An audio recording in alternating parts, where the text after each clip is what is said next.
Oke, malam ini siap-siap ya, karena kita bakal ngulik satu cerita yang udah jadi rahasia umum di Jatinangor. Ini bukan dongeng pengantar tidur biasa, ini adalah legenda urban yang bikin bulu kuduk berdiri.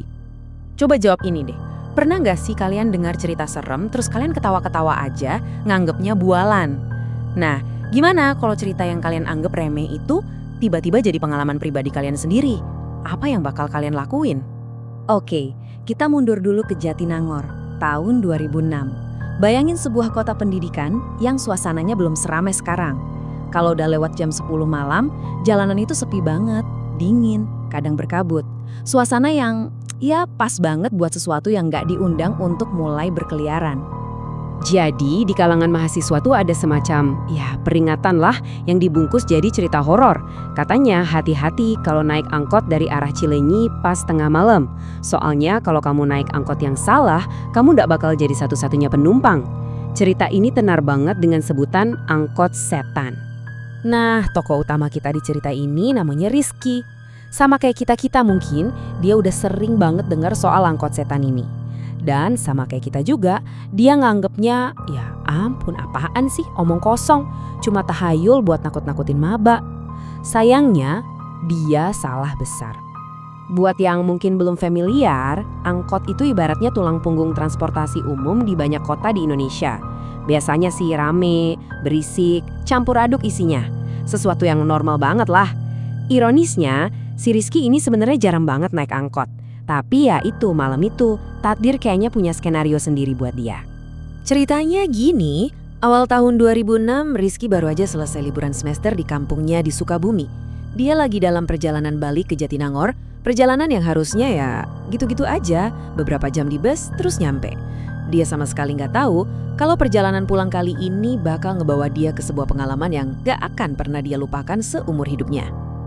Dan dari awal, perjalanannya ini udah kerasa aneh. Kayak semesta sengaja bikin dia susah. Bus yang biasa dia naikin nggak ada. Terpaksa naik bus lain, malah kejebak macet parah berjam-jam. Puncaknya, jam 1 dini hari, dia diturunin sama supir bus di pintu keluar tol Cilenyi, bener-bener di tengah antah berantah, gelap dan sepi. Jam 1 pagi. Itu angka yang kerasa beda kalau dilihat di jam digital pas tengah malam kan. Waktu-waktu di mana katanya batas antara dunia kita sama dunia mereka itu jadi tipis banget. Dan disitulah Rizky berdiri, benar-benar sendirian. Kondisinya makin parah nih, hujan mulai turun. Bukan hujan badai, tapi gerimis yang dinginnya itu nusuk sampai ke tulang. Orang-orang yang tadi turun bareng dia, satu persatu dijemput. Sampai akhirnya tinggal dia sendiri. Suasananya jadi sunyi senyap. Tapi ini bukan sunyi yang bikin tenang, ini sunyi yang bikin telinga pengang. Sunyi yang seolah-olah nelen semua suara. Dan pas dia udah hampir nyerah, udah mikir mau jalan kaki aja, dari jauh kelihatan 2 titik lampu remang-remang, sebuah angkot. Wah, di momen kayak gitu, ini bukan cuma tumpangan, ini penyelamat. Setidaknya, itu yang dia pikirkan. Tanpa pikir panjang, dia langsung stop angkot itu. Pintu kebuka dan dia langsung naik. Anehnya, bukannya duduk di depan deket sopir biar lebih aman, entah kenapa refleksnya malah nuntun dia buat duduk di kursi paling belakang. Sopirnya nggak ngomong apa-apa, nggak nunggu penumpang lain, angkotnya langsung jalan lagi. Hal aneh pertama yang dia sadari itu laju angkotnya. Pelan banget. Rasanya kayak lagi konvoi pemakaman, bukan angkot ngejar setoran. Dan yang lebih aneh lagi, jalanan itu bener-bener kosong melompong. Nggak ada satupun mobil atau motor lain. Seolah-olah cuma mereka berdua yang ada di dunia malam itu. Tiba-tiba angkotnya ngerem dan berhenti. Padahal di pinggir jalan gak ada siapa-siapa.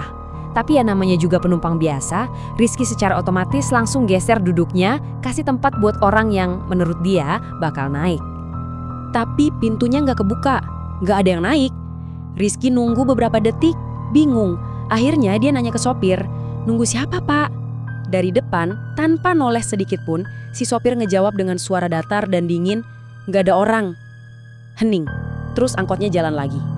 Rizky coba mikir positif aja, mungkin sopirnya ngantuk atau gimana. Tapi, beberapa meter kemudian, kejadian yang sama persis keulang lagi. Angkotnya berhenti, padahal nggak ada siapa-siapa. Kali ini Rizky nggak nanya, dia cuma diam. Tapi jantungnya udah mulai deg-degan gak karuan. perasaannya bener-bener nggak enak.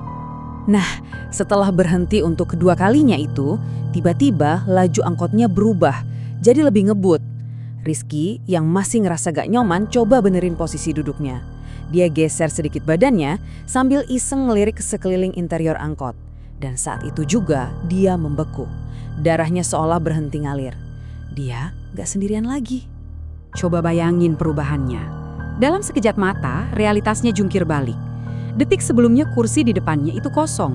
Sekarang ada 2 sosok pria duduk di sana, tepat di seberangnya. Cuma diem, nunduk. Dan pas Rizky masih shock, gak bisa ngomong apa-apa, salah satu dari mereka gerak. Terus yang satunya lagi juga. Tapi mereka bukan gerak mau turun. Mereka gerak mendekat. Satu sosok tiba-tiba udah duduk di sampingnya. Satu lagi persis di depannya, ngeblok jalan keluar dia. Karena sekarang jaraknya dekat banget, Rizky bisa lihat dengan jelas detail yang bikin perutnya mual. Muka mereka pucat pasi kayak mayat. Dan mukanya penuh sama bercak-bercak darah kering. Terus baunya. Bau anyir, bau amis darah yang pekat banget, langsung nyerang hidungnya, bikin dia mau muntah. Di titik ini, udah.